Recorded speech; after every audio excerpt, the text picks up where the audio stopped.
सदा वंदे पंच गुरु वंदे चरणं चरणं सदा वंदे रमारिहंताडं रमो सिद्धाडं रमोरियाडं रमोज्जाडं रमेलो सब्बशाहुडं बोलनंतानस परमेष्टि भगवान की, चिंतामणि पार्श्वनाथ भगवान की, अंतिम तीर्थेश वर्धमान स्वामी की, अभाषण दिवाकर आचार्य श्री विमल सागर जी महाराज की, गणाचार्य श्री विराट सागर जी महाराज की, आचार्य श्री विशुद्ध सागर जी महाराज की, आचार्य श्री विनिश्चय सागर जी महाराज की, तीन कर्ण कुंडलीराज की, अहिंसा परमो धर्म की।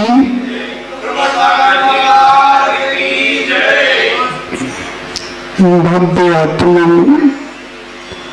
इस संसार पर दृष्टि पड़ती है तो ऐसा प्रतीत होता है जो जीव निर्भीक हो गए हैं, जिनके जन्म मरण आदि दोष समाप्त हो गए हैं, भय समाप्त हो गया है, वे जीव अनंत सुख का अनुभव कर रहे हैं। और जो जीव निर्भीक नहीं है, जिनको जन्म मरण रोग आदि का शत्रु आदि का भय है, वह जीव छद्मस्त अवस्था में इंद्रिय सुख का ही अनुभव कर रहे हैं। पर आचार्य वर्ग कह रहे हैं जो जीव भयभीत है वह जीव पुरुषार्थ कर सकते हैं, धर्म पुरुषार्थ कर सकते हैं, मोक्ष पुरुषार्थ कर सकते हैं और निर्भीक बनकर अनंत सुख का अनुभव कर सकते हैं। भैया रमेश चंद जी, वो शक्ति किसमें है? पुद्गल में नहीं है। किसमें है? पर पुद्गल में शक्ति नहीं है। आप सोचो कि शरीर के अंदर शक्ति है तो शरीर के अंदर नहीं है। शरीर तो मकान है। क्या है? मकान है। आत्मा का रहने का स्थान है। जो छद्मस्त है या जिनके नाम कर्म का उदय है, जिनके आयु कर्म का उदय है, वो शरीर में निवास कर रहे हैं। ये क्या है? घर, किराए का घर है। शरीर क्या है? महेश जी क्या है? किराए का घर है। जिस दिन आयु क्षय होगा, ये जो जीव शरीर में निवास कर रहे हैं, इस शरीर को छोड़कर चले जाए। स्थायी मत समझना। विनोद जी दर्पण के सामने खड़े होते कि नहीं होते? दर्पण के सामने तो खड़े होते। जब दर्पण के सामने खड़े होते हैं तो शरीर कैसा लगता है? अपना लगता है। शरीर की सुंदरता ही मेरी सुंदरता है। पर आचार्य वर्ग कह रहे हैं शरीर का गुण अलग है और आत्मा का गुण अलग है। शरीर और आत्मा को जो एक मानता है वो बहिरात्मा होता है। जो अंतरात्मा होता है वो शरीर को पृथक पृथक मानता है। कभी चिंतन आया कि नहीं आया? शरीर काला पड़ रहा है, आत्मा काली पड़ रही है कि कैसी पड़ रही है? कभी चिंतन आया कि नहीं आया? कभी भाव आया कि नहीं आया? मेरा शरीर की सुंदरता के लिए कितना उपाय कर रहा हूं, आत्मा की सुंदरता के लिए उपाय चल रहा है कि नहीं चल रहा है? भैया कौन से कर्म का आश्रय हो रहा है? कौन से तत्व को समझना है? जब जब संदर्भ समझ में आएगा तभी कर्म रुकेंगे। क्या रुकेंगे? कर्म का आश्रय रुकेगा। और जब तक संदर्भ नहीं होगा तब तक कर्म का आश्रय रुकने वाला नहीं। आचार्य उमा स्वामी महाराज जी ने तत्वों का निरूपण करते हुए जीवा जीव आश्रय बंध संदर्भ निद्रा मोक्षास तत्व, उसने संदर्भ तत्व का जब निरूपण किया तो आश्रय निरोधा संदर्भ कहाँ पे आश्रय का निरोध होता है वहां पर सुंदर होता है। क्या कर्म रुक जाते हैं वहां पर सुंदर होता है। किसी कौन सा संदर्भ चल रहा हो? आप मंदिर में बैठे हो, कौन से कर्म का संदर्भ चल रहा है? अशुभ कर्म का संदर्भ चल रहा है। शुभ कर्म का आश्रय हो रहा है और अशुभ कर्म का सुंदर हो रहा है। पर जो जीव संयत के साथ है, किसके साथ है? जो संयत के साथ है उनके शुभ कर्म बन रहे हैं। क्या बन रहे हैं? और जो त्याग के साथ है वो अशुभ कर्म को बन रहे हैं। क्योंकि अशुभ लोग आचार बन के उनके संयत प्रगति का बदल नहीं है, वो त्याग प्रगति का बदल उनका अशुभ लोग है। भैया एकांत में बैठना और चिंतन करना, मेरे कौन से कर्म का आश्रय चल रहा है, कौन से कर्म का आश्रय रुका हुआ है। यदि आपकी परिणति समुचित है, आपकी भावना समुचित है तो शुभ कर्म का आश्रय हो रहा है। और यदि परिणति समुचित नहीं है, भावना समुचित नहीं है तो अशुभ कर्म का आश्रय हो रहा है। कौन सी नाव में बैठे हो भैया? कौन सी नाव में बैठे हो जिसमें छत्र है? क्या है? निरंतर कर्म का आश्रय हो रहा है, निरंतर कर्म का आश्रय हो रहा है। जो छत्रमस्त जीव हैं उनके निरंतर शांत कर्मों का आश्रय हो रहा है। जो प्रवृत्त गुणस्थान पर है, जो 10वें गुणस्थान पर है, 10वें गुणस्थान मुनि का क्षय हो जाता है। किसका क्षय हो जाता है? मुनि का। जो अक्षर श्रेणी पर चढ़े, जो अभक्त श्रेणी पर चढ़े हुए हैं तो 10वें गुणस्थान में क्या करते हैं? उस मुनि कर्म को नष्ट अंतिम समय में उस मुनि कर्म को नष्ट कर देते हैं। आपका मुनि कर्म बढ़ रहा है कि घट रहा है? जी मुनि कर्म बढ़ रहा है कि घट रहा है? जो छोटे थे तो माता पिता से अनुराग था। क्या था? जब बचपन अवस्था में थे तो माता पिता से अनुराग था। तो थोड़े बड़े हुए, परिवार की संख्या बढ़ी, भाई उत्पन्न हुए, बहन उत्पन्न हुए तो उनसे अनुराग हो गया। क्या हुआ? वो थोड़ा समय निकला, विवाह हुआ तो पत्नी से अनुराग हो गया। किससे अनुराग हो गया? पत्नी के साथ संबंधित है जो उनके परिवार जन से, उनसे अनुराग हो गया। और काल बीता, कुछ और काल बीता और पुत्र उत्पन्न हुआ तो पुत्र से अनुराग हो गया। भैया ज्ञान सागर जी पुत्र से अनुराग क्यों है? पुत्र से अनुराग है। वो अनुराग बढ़ रहा है। अनुराग भी दो प्रकार का होता है, एक राग पूर्वक अनुराग होता है, एक धर्म पूर्वक अनुराग होता है। यदि धर्म पूर्वक अनुराग है तो शुभ कर्म का आश्रय हो रहा है, और धर्म पूर्वक अनुराग नहीं है तो अशुभ कर्म का भी आश्रय हो सकता है। समझ में आ रहा कि नहीं आ रहा? तो भैया बच्चे भी हो गए, किसी से पूछ लिया दीक्षा लेना है, समाज को धारण करना है तो क्या कहता है? तो संचार का संचालन करता है, पुत्रों का पालन करता है तो क्या कहता है? इनका व्यवहार हो जाए तो मैं दीक्षा ले लूंगा। क्या ले लूंगा? दीक्षा ले लूंगा। और फिर उसके बाद बच्चों का व्यवहार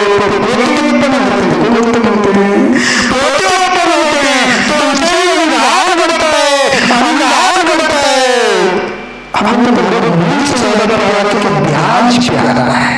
क्या प्यारा है? ब्याज प्यारा है। बच्चे प्यारे होते हैं, उनकी परवरिश करना है। अगर सही पर बैठती है, आप गुणों पर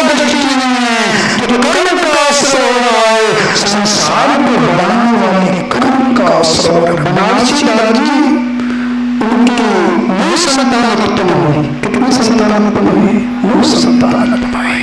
और जैसी संतान की उत्पत्ति होती थी, कुछ समय करता था, उस संतान मृत्यु को प्राप्त हो जाती थी। उनका एक आंसू आया, 8 संतान मृत्यु को प्राप्त हुई, उनका एक आंसू नहीं आया। पर्याय का परिवर्तन हो गया, मरण को प्राप्त हो गए। संसार में जाते थे, लोग रुदन करते थे, मां रुदन करती थी, पत्नी रुदन करती थी, पर उनका एक आंसू नहीं आता था। लोग कहते थे तो पत्थर पे है, कौन है? पत्थर पे है। पर आचार्य बोल के रहे, जिसको तत्व का ज्ञान होता है, जिसको तत्व का ज्ञान होता है, उसको संतोष नहीं होता। कर्म का उदय चल रहा है, जैसे कर्म का उदय वैसा ही परिणाम चल रहा है। अभी आपके शापा कर्म का उदय, किसका उदय है? नारायण से समझो, जिनके निरंतर अशापा कर्म का उदय है, महातीर्थंकर का कर्म होता है, जब तीर्थंकर का कर्म होता है, तब तक कुछ के लिए शापा की प्रवृत्ति नहीं आती है। शापा का कर्म होता है, महातीर्थंकर के लिए शापा का अनुभव होता है। जब आप तुमको प्राप्त हो गए, जैसे पुत्र का वदन करने लगे, संसार में वदन करने लगे, पड़ोसी समझ रहे हैं, कुटुंबी समझ रहे हैं, जो जन्म होता है उसका कारण निश्चित है। प्रहलाद कर गए, क्या कर गए? प्रहलाद कर गए। संसार के ससे जब वदन करता था, तब वदन कर गए, तब तो संसार की नीति है, किसकी नीति है? कोई बच्चे मर जाता है, 10 वर्ष से, 20 वर्ष से, 30 वर्ष से, उसकी ज्यादा व्यक्ति आंसू बहा रहे हैं। क्या गिरा रहे हैं? तो सुख चल रहा है, दूसरे संस्लेष परिणाम चल रहा है, अनुराग मन बन रहा है, परिवार से अनुराग मन बन रहा है, स्वार्थ मन बन रहा है, स्वार्थ बना हुआ है। बनाव से बात कहते हैं, ये तो संसार है। क्या क्या है? ये तो संसार है। संसार मतलब सही होता है, तुम रोता नहीं था, तब परेशानी थी, परेशानी है। परेशान क्यों है? भाई से परेशान क्यों है? पिता पुत्र से परेशान क्यों है? श्रावण से परेशान क्यों है? वो सब श्रावण से परेशान क्यों है? नारायण पंचम काल कलिकाल का प्रभाव, किसका प्रभाव है? आचार्य महाराज जी के पास एक व्यक्ति आया, उस व्यक्ति ने कहा, कलिकाल में सत्संग कैसे? विनोद जी इस बात से सुनना, इस कलिकाल में सत्संग कैसे? तो आचार्य महाराज जी ने कहा, इस चतुर्काल का हल्ला बना था, पंचम काल में हल्ला बना रहा है, इसलिए चतुर्काल में संसंग था, काल में संसंग है, चतुर्काल का भी हल्ला बनता था, पंचम काल का भी हल्ला बन रहा है। तो शिष्य नहीं समझ में आ गया, पंचम काल का होगा, छठे काल का समाप्त हो जाएगा। जो पका हुआ भोजन खा रहे हो, पका हुआ अन्न निकल रहे हो, से खा रहे हो, अपने पेट से समझना, अपने पेट से समझना कि मैं अपने पेट से खा रहा हूँ। जगत संसद करने, जगत संसद विचलन करते हैं, निरंजन जान के जब पंचम काल का होंगे,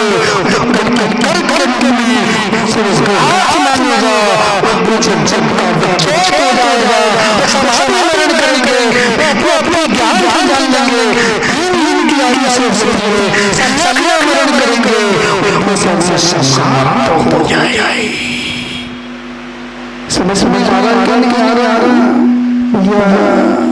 समझ लेना, किसी को सामान समझ समझना, किसी सिद्धांत को साथ में समझना। अपने पुण्य का उपयोग करोगे, पुण्य का उपयोग करोगे तो वो सुख मिलेगा, वैसा चार मिलेगा, वैसा भाव मिलेगा, वैसा भाव मिलेगा। आपको धर्म से नहीं होंगे। समझ में आ रहा क्या नहीं आ रहा भैया? भगवान को देखते तो ऐसा लगता है, कैसा लगता है? जीवन भगवान को देखते तो कैसा लगता है? जिन संपत्ति, जीवन भगवान की संपत्ति को प्राप्त करने का भाव आता कि नहीं आता? जीवन भगवान की संपत्ति को प्राप्त करने का भाव आता कि नहीं आता?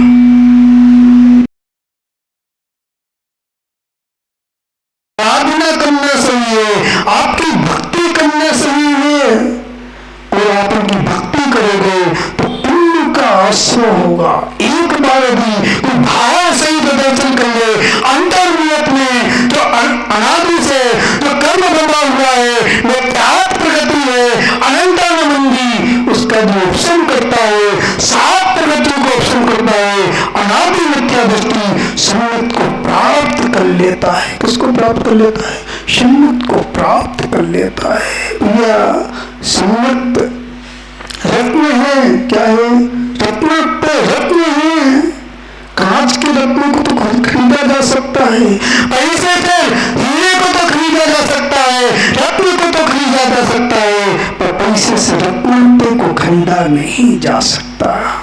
या खरीद सकते? रत्नात्य को खरीद सकते? रत्नात्य को खरीदा नहीं जा सकता। रत्नात्य तो उत्पन्न होता है, आत्मा में उत्पन्न होता है, और जैसे जीव सम्मत के साथ महावृतों को धारण करता है, वो रत्न प्रकट हो जाते हैं। क्या हो जाते हैं? रत्न प्रकट हो जाते हैं। आपके रत्न प्रकट हो रहे कि नहीं हो रहे? भैया रत्न प्रकट हो रहे कि नहीं हो रहे? महाराज हमें तो रत्न कैसे लग रहे हैं? कैसे लग रहे हैं रत्न?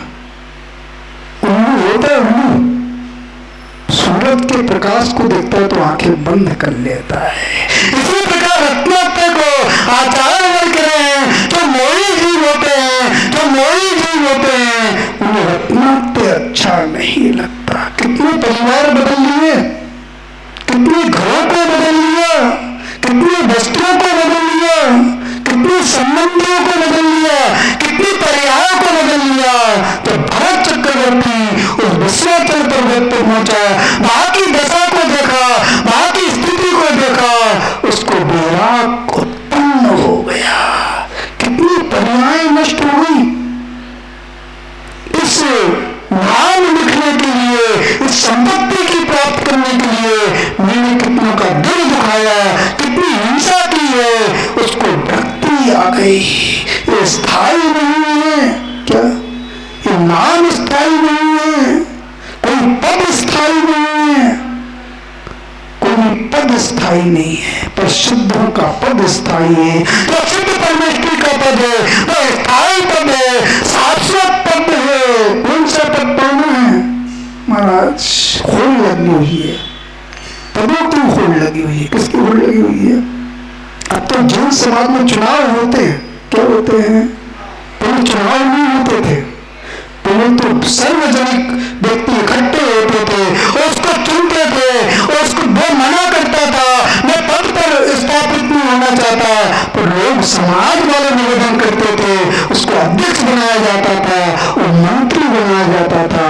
आचार्य वर्ग रहे, जिसको सर्व समाज चुनता है, वो श्रेष्ठ व्यक्ति होता है, वो चुनाव कर आता है, वो चुनाव कर आता है, वो श्रेष्ठ व्यक्ति नहीं होता। इस बात को बहुत अच्छे सुनना ना, इस बात को सुनना। आचार्य वर्ग रहे हैं जहां पे सर्वजन को सम्मति से स्थापित किया जाता है, वहां पर धर्म होता है, वहां पर न्याय होता है, वहां पर धर्म नीति होती है। कौन सी नीति? वहां पर राजनीति नहीं होती। इस बात को अच्छे समझना। वहां पर राजनीति, वहां पर धर्म नीति होती है। कौरव पांडव कह रहे हैं, अपने गुरु से कह रहे हैं, तुम तो पांडवों का पक्ष लेते हो। किसका पक्ष लेते हो? पांडवों का पक्ष लेते हो। तो वो गुरु कह रहे हैं, मैं पांडवों का पक्ष नहीं लेता, मैं तो धर्म का पक्ष लेता हूँ। किसका पक्ष लेता हूँ? जिसके अंदर धर्म है, मैं धर्मात्मा का पक्ष लेता हूँ। जिसके अंदर दया है, जिसके अंदर सरलता है, मैं उसका पक्ष लेता हूँ। आप किसका पक्ष लेते हो? महाराज, धर्म का पक्ष लेते, किसका पक्ष लेते हो? वो तो केवल भगवान जानते हैं। कौन जानते हैं? और मेरी आत्मा का परिणाम जानता है। हम तो स्वार्थ ढूंढते हैं, हम तो स्वार्थ ढूंढते हैं, हमारा स्वार्थ की सिद्धि कहाँ होगी? उस वहां पर हम अपना पक्ष रखते हैं। क्या रखते हैं? पक्ष रखते हैं। समझ में आ रहा कि नहीं आ रहा? उन कौरवों के हृदय में अधर्म था, वो नरक चले गए। कहाँ चले गए? और पांडव के अंदर धर्म था, 2 सर्वाहार शक्ति चले गए और 3 निर्माण को प्राप्त होकर सिद्ध शिला को विराजमान हो गए। उन्होंने अपनी इच्छाओं का निरोध किया, इच्छाओं का निरोध किया और तप आदि किए। एक भील चला जा रहा था, मुनिराज तपस्या कर रहे थे। कौन कर रहे थे? मुनिराज तपस्या कर रहे थे। और भील के मन में, नकलहारे के मन में भाव आ गया, या मुनिराज तपस्या कर रहे हैं, इनसे कुछ आशीर्वाद ले लिया जाए, ऐसा आशीर्वाद ले लिया जाए, ऐसा मंत्र ले लिया जाए कि वो पापों का क्षय हो, मेरी दरिद्रता का क्षय हो। वो मुनिराज तपस्या कर रहे थे, दूर दृष्टि से देख रहे थे। आगम चक्षुषाहु, आचार्य कुंद गोस्वामी कह रहे हैं, जो दिगंबर संत होते हैं वो आगम चक्षु होते हैं। वो आगम की आंख से देखते हैं, तो केवली होते हैं। वो केवल ज्ञान की आंख से देखते हैं, तो देव होते हैं। और भी ज्ञान की आंख से देखते हैं। और संसार के जितने भी जीव हैं वो अपने चरण आंखों से देखते हैं। आप किससे देखते हो? आप अपनी चरण आंखों से देखते हो। तो जो दिगंबर साधु होते हैं वो अपने ज्ञान चक्षु, आगम चक्षु से देखते हैं। दिगंबर साधु को सामान्य न समझना। वो जीव जाता है, निवेदन करता है, ये साधु से निवेदन करता है, ऐसा आशीर्वाद दे दो, ऐसा वरदान दे दो, मेरे दुख का क्षय हो जाए। क्या हो जाए? आगम में आया है, जो दिगंबर साधु तो 3 प्रकार के आशीर्वाद देते हैं। जो मिथ्यादृष्टि जीव होते हैं, उनके पापों का क्षय, उनको ऐसा आशीर्वाद देते हैं। जो सम्यक दृष्टि जीव हो, उनके धर्म की वृद्धि हो, ऐसा आशीर्वाद देते हैं। जो विधि होते हैं, उनको समाधि मरण का आशीर्वाद देते हैं। भैया, तुम्हें कौन सा आशीर्वाद चाहिए? कौन सा आशीर्वाद चाहिए? महाराज, भावना तो समाधि मरण की है। समाधि हो, समाधि वर्धहीन, समाधि का दर्द है, ऐसा आशीर्वाद चाहिए। और जो प्रवृत्ति चल रही है, जो प्रवृत्ति चल रही है, तो समाधि मरण की प्रवृत्ति चल रही है कि कुल मरण की प्रवृत्ति चल रही है। चिंतन करना, इस बात को बहुत अच्छे सुनना।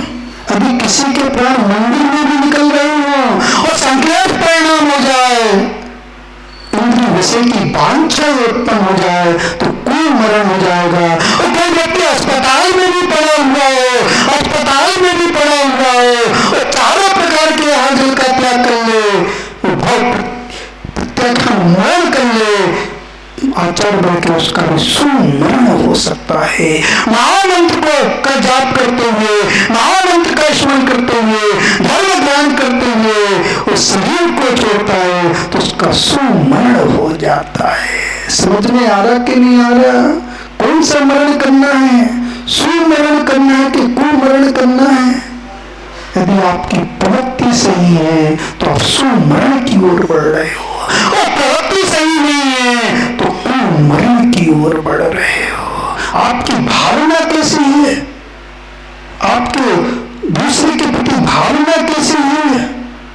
सुखी रहे सब जीव जगत के, कोई कभी न घबरावे, देव पाप अनुमान छोड़कर सब नित्य मंगल गावे। पहले उस देव शत्रुता की भावना को अलग करना पड़ेगा। तो शत्रुता की भावना है, एक दूसरे को देखकर ये व्यक्ति सामने आता है तो मुझे जाती है। लोग कहते हैं मेरे नेम बंद हो जाते हैं, मैं उसको देखकर अपने चेहरे को बदल लेता हूँ। आचार्य बड़े रहे अभी धर्म उपदेश समझ में नहीं आ रहा, पाप उपदेश समझ में आ रहा है। क्या समझ में आ रहा है? पहले धर्मात्मा बनो, जो मानव बनता है, जो धर्मात्मा बनता है, वो भगवान बन सकता है, परमात्मा बन सकता है। और जिसके अंदर मानवता नहीं है तो परमात्मा नहीं बन सकता है। आप चिंतन करना, अकेले में बैठना, हम मानव हैं कि नहीं, हमारे अंदर मानवता है कि नहीं। यदि आपके अंदर मानवता है तभी आप परमात्मा बन सकते हो, तभी आपका शरीर का मरण हो सकता है। तो भाई मैं राज के चौड़े में बैठा हुआ था, बल दे मुझे बल दे दो, मेरा संसार का दुख मिट जाए। मैं राज देख रहे थे, ज्ञान चक्षु से देख रहे थे, ये भक्त है, ये निकट भव है, कल्याण को प्राप्त होने वाला है, इसको पापों का क्षय करना पड़ेगा। मैंने कार मंत्र दे दिया, छोटा सा मंत्र दे दिया। आपको श्रद्धा है कि नहीं है? मनोकाल मंत्र श्रद्धा है कि नहीं है? इस पंचम काल में ऐसे भी बेधर्मी जीव है, तो जैन नहीं है, जिनको नमोकाल मंत्र रास्ता है, भक्तांबर पर रास्ता है, तो मिथ्या दृष्टि जीव है, तो महामंत्र को शुद्ध कर लेते हैं और उस भक्तांबर के पाठ को सिद्ध कर लेते हैं। बड़े बड़े कैंसर ठीक हो रहे हैं, बड़े बड़े रोग ठीक हो रहे हैं, बड़े बड़े विष उतर रहे हैं, बड़े बड़े भूत प्रीत दूर हो रहे हैं। कई मुसलमान हैं जो महामंत्र को पढ़ते हैं, कई विदेशों में ऐसे जीव हैं जो भक्तांबर का पाठ कर रहे हैं और बड़े बड़े रोगों को दूर कर रहे हैं। आपके रोग दूर होता है कि नहीं होता है? महाराज हमें विश्वास ही नहीं है। हम तो किसकी शरण, कुदरत की शरण में जाते हैं, जो कुगुरु है उनकी शरण में जाते हैं, जो देव नहीं है उनकी शरण में जा रहे हैं। अभी धर्म नहीं है, अभी मिथ्यात्व का आश्रय हो रहा है। किसका आश्रय हो रहा है? जो मिथ्यात्व युक्त हैं उनकी प्रशंसा कर रहे हो तो मिथ्यात्व का आश्रय हो रहा है। इस बात को अच्छे सुनना। कोई मंदिर बना हुआ है, मिथ्यात्व से युक्त है, आपने उसकी प्रशंसा कर दी। कोई गुरु है, अभी शास्त्र का वाचन कर रहा है, आपने उसकी प्रशंसा कर दी। किसी कुशास्त्र की आपने प्रशंसा कर दी तो आप मिथ्यात्व कर्म का आश्रय कर रहे हैं। इस बात को अच्छे समझना। और जिसको ये बात समझ में आती है वो शून्य दृष्टि जीव होता है। तो मेरे राज के चरणों में बैठा हुआ था, आशीर्वाद मांग रहा था। भैया आशीर्वाद लेने तो आना, पर कपट के साथ मत आना, क्षण के साथ मत आना। सहजता पूर्वक आओगे तो आशीर्वाद मिलेगा, तुम्हारी सत्ता में पुण्य होगा। जो गुरु होते हैं जामन दे सकते हैं। क्या दे सकते हैं? अभी आपके सत्ता में दूध होगा तो दही जमेगा और दही से घर तैयार हो जाएगा, आपको सुख का अनुभव होगा। और अभी आपकी सत्ता में पुण्य नहीं है, आशीर्वाद भी ले जाओगे तो धन होने वाला। तो पुण्य को गाढ़ा करो। किसको गाढ़ा करो? हम तो किसको गाढ़ा कर रहे हैं? धन को गाढ़ा कर रहे हैं, धन के पीछे भाग रहे हैं। किसके पीछे भाग रहे हैं? धन के पीछे भाग रहे हैं। वो सिकंदर नहीं धन के पीछे भाग रहा था, सत्ता के पीछे भाग रहा था। कहीं यार मुझे मिल गए, कहीं यार मुझे मिल गए, मुझको आशीर्वाद दे दो, मैं पूरे जगत का, पूरे विश्व का बादशाह बन जाऊं। कल्याण मुनि ने कहा ये शाश्वत नहीं है, ये शाश्वत जो सत्ता है वो शाश्वत नहीं है। किसी सत्ता को शाश्वत रूप मानना, किसी पद को शाश्वत रूप मानना, जो संसार के पद हैं वो शाश्वत नहीं है। समझ में आ रहा कि नहीं आ रहा? भैया कब तक अध्यक्ष रहोगे, कब तक मंत्री रहोगे, कब तक मुख्यमंत्री रहोगे, कब तक राष्ट्रपति रहोगे, कब तक प्रधानमंत्री रहोगे? कितने प्रधानमंत्री बदल गए, कितने राष्ट्रपति बदल गए, कितने राजा बदल गए। आचार्य बोल रहे जिनके पाप का उदय आया वो सत्ता से उतर गए, और जिनके पुण्य का उदय आया अवस्था पर आकर बैठ गए। तो महाराज महामंत्र दे रहे, नमोकार मंत्र दे रहे, इस नमोकार को मंत्र को पढ़ो, तेरी दरिद्रता दूर हो जाएगी, तुझे सुख की प्राप्ति होगी। तो हंतारम पड़ रहा है, मात लगन लग गई, भूले वचन दिए, भूले उपदेश दिया है, उस उपदेश को आत्मसात किया, महामंत्र को शुद्ध हुई। उस महामंत्र को पढ़ते पढ़ते लकड़ी काट रहा है, लकड़ियों को इकट्ठा कर रहा है। आप किसको इकट्ठा कर रहे हो भैया? किसको इकट्ठा कर रहे हो? पाप को इकट्ठा कर रहे हो कि पुण्य को इकट्ठा कर रहे हो? पाप का आश्रय कर रहे हो कि पुण्य का आश्रय कर? कौन सी गठरी तैयार कर रहे हो? संसार की गठरी तैयार कर रहे हो कि मोक्ष की गठरी तैयार कर रहे हो? कौन सी गठरी तैयार कर रहे हो? यदि आप अपने नित्य कर्तव्यों का पालन कर रहे हो, नित्य कर्तव्यों का पालन कर रहे हो, तो पुण्य की गठरी तैयार कर रहे हो। कितना जीवन पुण्य किया होगा, कितना पुण्य किया होगा, तब जाके मनुष्य पर्याय मिली। इस आत्मा ने कैसा परिणाम किया होगा, कैसे कर्म का आश्रय किया होगा, तब जाके मनुष्य पर्याय मिली है। कौन सी पर्याय मिली है? मनुष्य पर्याय मिली है। राई का दाना यदि समुद्र में फेंक दिया जाए, उसको ढूंढना तो आसान है, बस मनुष्य पर्याय को मिलना बहुत कठिन है। और मनुष्य पर्याय में जैन को मिलना और जैन धर्म पर श्रद्धान होना बहुत कठिन है। सोलह में कितने समाज है? 270 लोग आते दर्शन करने के लिए आते। कल बता रहे थे कि कुछ परिवार तो ऐसे हैं कि वो साल भर में 1-2 बार दर्शन करने आ जाते हैं। मनुष्य पर्याय हो तो पुण्य प्रगति हो तो पाप को बांध रहे हैं। धर्म समझ में नहीं आ रहा। वाणी जी को धर्म समझ में आया तो वे धर्मी थे, उन्हें धर्म को स्वीकार किया और धर्म की प्रभावना की, प्रचार प्रसार किया, सब जगह पे उन्हें पाठशाला करवाई, बड़े बड़े विद्यालयों की स्थापना करवाई। सब में ज्ञान का प्रभाव था। उस पुण्य प्रतीक वो धर्म समझ में आया। आप जैन होकर जैन समझ में अंकल ब्राह्मण जी ने आहार दिया, रात्रि भोजन का आहार का त्याग किया, ग्रंथ का त्याग किया, 5 उदंबर फलों का त्याग किया, मधुमास का त्याग किया, अनुभूतों को ग्रहण किया। उस ब्राह्मण ने जैन धर्म को स्वीकार कर लिया। अभी संदेश शिखर में आचार्य संभव सागर जी महाराज 6 रस के त्यागी हैं और वो जात के ठाकुर हैं। कौन है? ठाकुर है। प्रमुख आश्रम में रहते हैं। उन्होंने जैन धर्म को स्वीकार किया। वो ऐसी आस्था थी, उन्होंने पूरा जीवन उस संयम के मार्ग पर निकाल दिया। भैया कौन जैन है? वो जैन हो कि आप जैन हो? वो जैन है। जिन्होंने जैन धर्म को स्वीकार किया वो जैन है। रात्रि भोजन करते कि नहीं करते? महाराज रात पे तो खा लेते हैं। ग्रंथ खाते, आलू खाते कि नहीं खाते? आलू भी खा लेते हैं महाराज।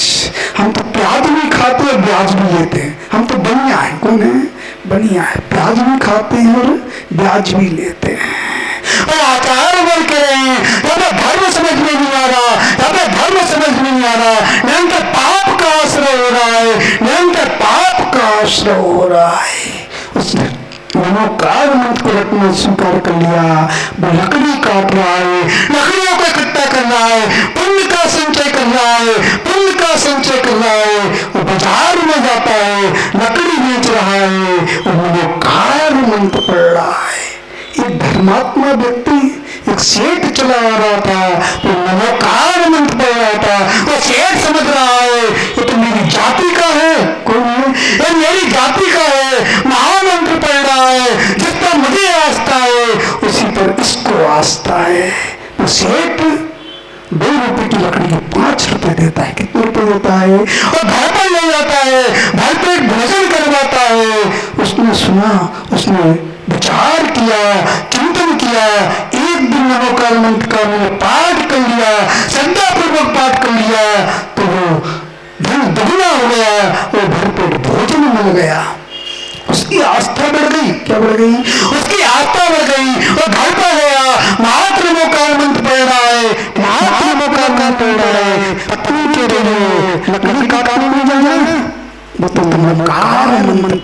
क्या पड़ रहा है?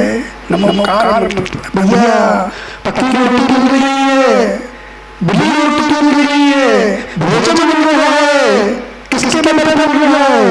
उस परिश्रम के बल पर मिल रहा है। क्या मिल रहा है? यदि आप कमाना बंद कर दो, क्या नाम है? राधे जी हड़ताल कर दो, कमाने नहीं आएंगे। रोटी मिलेगी कि नहीं मिलेगी? एक दिन मिल जाएगी, दूसरे दिन मिल जाएगी, तीसरे दिन मिल जाएगी, चौथे दिन से रोटी नहीं मिलेगी। क्योंकि आचार बदल रहे, इस संसार स्वार्थी। कैसा है? इस संसार स्वार्थी है। जब तक मतलब होता है तभी तक पूछ होती है, जब तक स्वार्थ होता है तभी तक पूछ होती है। करके देखना, पता चल जाएगा, अपने आप पता चल जाएगा।